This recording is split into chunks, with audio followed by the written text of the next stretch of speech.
stuff.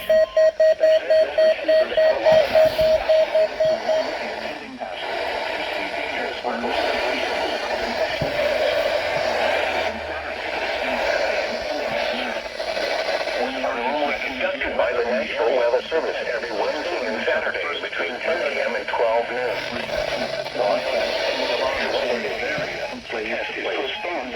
This variability normally more noticeable at greater distances from the transmitter. Bruh, it did not go off. Good quality receiver in perfect working order.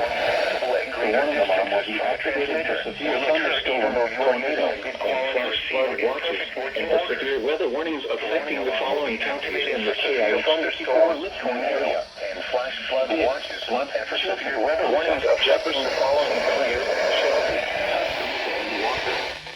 This has been a test of the NOAA weather radio warning alarm device. We now return to our normal programs. Making and Wilcox.